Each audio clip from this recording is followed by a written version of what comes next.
중국의 AI 정말 어마어마하죠. 그런데 이 거대한 야망이 딱 한 가지, 바로 이 최첨단 반도체라는 거대한 벽에 가로막혀 있습니다. 이번 시간에는 중국이 이 기술적 병목 현상을 어떻게 돌파하려고 하는지 그 거대한 계획의 핵심을 한번 파헤쳐 보겠습니다. 보시는 것처럼 중국의 AI 굴기는 정말 거침없어 보이지만 그 심장이라고 할 수 있는 반도체는 사실 해외 기술에 꽁꽁 묶여 있는 셈이죠. 바로 여기가 중국의 가장 큰 아킬레스건이자 오늘 우리가 할 이야기의 출발점입니다. 자, 그럼 이런 근본적인 질문을 던져볼 수 있겠죠? AI라는 거대한 꿈을 이루려면 최고의 두뇌, 즉 반도체가 필요한데 만약 이걸 더 이상 살 수 없게 되면 어떻게 될까요? 이 질문에 대한 답을 찾기 위해 중국의 필사적인 움직임이 시작됐습니다. 그렇다면 중국이 겪고 있다는 이 병목 현상이라는 게 대체 얼마나 심각한 걸까요? 첫 번째 파트에서는 그 수요와 의존의 딜레마를 숫자부터 한번 들여다보겠습니다. 문제의 본질은 아주 명확합니다. 한쪽에는 전 세계를 다 삼킬 듯한 어마어마한 반도체 수요가 있는데 다른 한쪽에는 그걸 전혀 따라가지 못하는 국내 생산 능력이 있는 거죠. 이 구조적인 불균형이 모든 문제의 시작입니다. 이 그래프를 보시면 그 현실이 정말 냉정하게 드러납니다. 전 세계 반도체의 27%, 거의 3분의 1을 중국이 쓰는데 정작 자기들이 만드는 건 고작 4.5%밖에 안 돼요. 이 엄청난 차이, 이게 바로 중국이 기술 병목에 갇혔다고 말하는 이유입니다. 그런데 말이죠. 이 격차가 그냥 시장 논리 때문에 생긴 게 아니에요. 2019년 화웨이를 시작으로 보시는 것처럼 중국의 핵심 기업들이 줄줄이 미국의 제재 리스트에 올랐습니다. 기술이 이제는 지정학적 무기가 된 거죠. 그러면서 중국의 병목 현상은 그냥 문제가 아니라 생존의 위기가 되어버렸습니다. 이렇게 사방에서 압박이 들어오는데 중국이 가만히 있을 리가 없겠죠. 그래서 내놓은 답이 바로 국가의 운명을 건 위대한 자급자족 프로젝트의 시작이었습니다. 중국 정부의 그 계획, 바로 15차 5개년 계획이라는 청사진에 다 담겨 있는데요. 목표는 딱 한 단어, 자급자족입니다. 특히 여기서 주목할 건 쓰면서 발전시킨다는 전략인데 이건 그냥 연구실에 썩혀두는 기술이 아니라 진짜 현장에서 굴러가는 기술을 만들겠다는 아주 강력한 의지죠. 시진핑 주석이 직접 어떤 건 돈으로도 살 수 없는 기술이라고 말할 정도니 얼마나 절박한지 느껴지시죠? 그리고 그 야망의 크기를 딱 보여주는 숫자가 있습니다. 바로 80%. 2030년까지 반도체 자급률을 무려 80%까지 끌어올리겠다. 정말 어마어마한 목표죠. 하지만 목표가 크다고 해서 현실이 바로 바뀌는 건 아니죠. 보세요. 2025년 자급률 목표는 70%였는데 현실은 23%에 그칠 거란 예상이 지배적입니다. 이 엄청난 간극, 이걸 어떻게 메울 거냐가 중국의 가장 큰 숙제가 된 겁니다. 자, 여기서부터가 정말 재밌어집니다.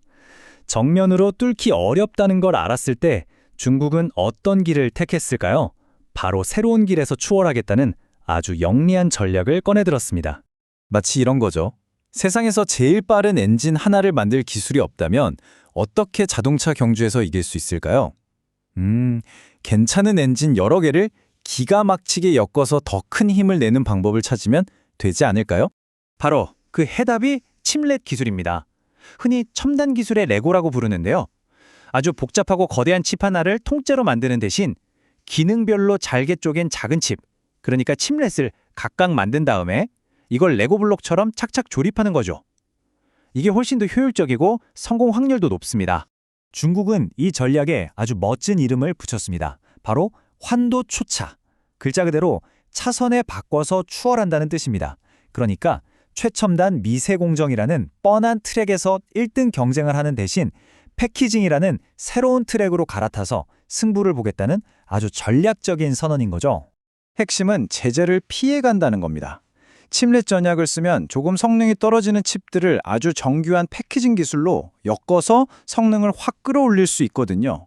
다시 말해 수입이 막힌 EUV 노광 장비 같은 최첨단 장비가 없어도 비슷한 성능을 낼 수 있는 길을 찾았다는 뜻입니다. 좋아요. 그럼 이 거대한 국바 전략을 현장에서 실행하는 선수들은 과연 누구일까요? 바로 중국이 키워낸 홈그로운 챔피언들입니다. 이게 그냥 계획에만 그치는 게 아니라는 증거가 바로 이 시장 점유율입니다. 한때 80%를 넘나들던 엔비디아의 독주가 깨지고 그 빈자리를 화웨이가 무려 20%까지 치고 올라왔어요. 다른 중국 기업들까지 합치면 거의 40%가 넘어가죠. 자국 시장의 판이 완전히 바뀌고 있는 겁니다.